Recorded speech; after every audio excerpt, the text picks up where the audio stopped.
खाली हा पक्ष वाढवणं, संघटित ठेवणं आणि जनतेपर्यंत जाऊन या पक्षाचा विस्तार करणं ही शपथ घेण्यासाठी आणि हा संकल्प करण्यासाठी आज आपण स्थापना दिवस साजरा करत आहोत। योगायोगानं कालच NDAच्या बैठकीत आपला 10 जून हा स्थापना दिवस देशाचे पंतप्रधान नरेंद्र मोदी साहेबांनी आज आपल्या देशाच्या पंतप्रधान पदाचा विक्रम केला।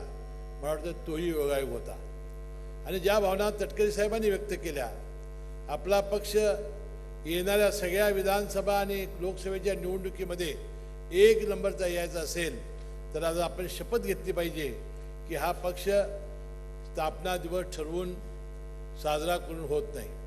आपल्याला लोकांच्यापर्यंत जावं लागेल, लोकांचा विश्वास संपादन करावा लागेल, त्यांच्या सुखदुःखामध्ये मिसळावं लागेल। गोर गरीब सामान्य आणि दादांचा जो हेतू होता की शाहू फुले आणि आंबेडकरांचा विचार आणि सर्व समाजांना एकत्रित घेऊन काम करण्याची इच्छा, बंधुभगिनींनो, दादाने स्वतःकडे अल्पसंख्याक खातं ठेवलं आणि समाजातील या मुस्लिम समाजाला फार मोठा दिलासा देण्याचा प्रयत्न दादाने आपल्या सगळ्या कार्यकाळामध्ये केला।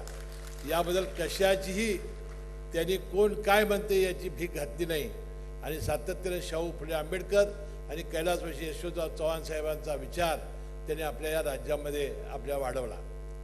मला 2च गोष्टीकडे आपल्याला लक्ष वेधायचं आहे, कारण भरणे मामा कृषी मंत्री आहेत आणि आदित्यताई तटकरे या महिला बालविकास मंत्री आहेत, त्यांना कदाचित आज बोलता येणार नाही। आता 2 गोष्टी आपण लक्षात ठेवल्या पाहिजेत।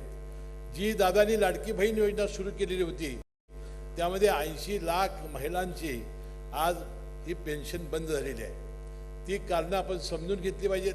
60 लाख महिलांनी KYC केलेली नाही, ती KYC आज ही सुरू करण्याची विंडो आदित्यताई तटकरेच्या विभागानं खोललेली आहे। ज्यांच्या अद्यापही ती पेन्शन येत नाही त्यांची KYC पूर्ण करा।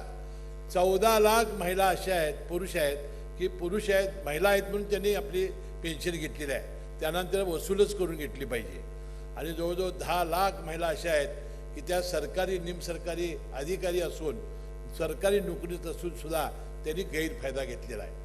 आणि आता कर्जमाफी आज कृषी मंत्री भरणे मामांनी म्हणजे मुख्यमंत्र्यांनी जाहीर केलेली आहे, त्यामध्ये 22-23, 23-24 आणि 24-25 यामध्ये 2 वर्ष भरलेली आणि आता 30 जून 2026ला भरणारी प्रामाणिक भरणाऱ्या शेतकऱ्याला 50 लाख रुपये 50,000 रुपयाचं प्रोत्साहन अनुदान आणि 2 लाख रुपयांची कर्जमाफी जाहीर केलेली आहे। माझी विनंती आहे की हे सगळे शेतकऱ्यापर्यंत पोहोचवण्यासाठी, लाडक्या बहिणींच्यापर्यंत पोहोचवण्यासाठी आपण अतिशय गांभीर्यानं काम करावं, गोरगरिबांच्यासाठी आपण काम करावं, त्यांची सेवा करावी, तरच पक्ष वाढणार आहे।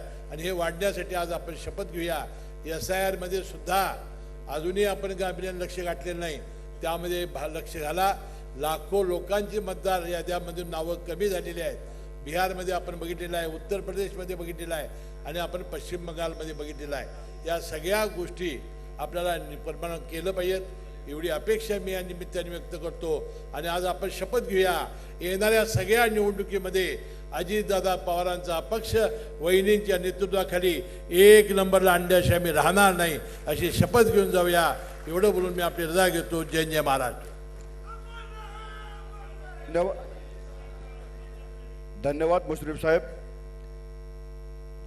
मी खरं तर आज या कार्यक्रमासाठी देशाच्या कानाकोपऱ्यातून अनेक पदाधिकारी आले आहेत।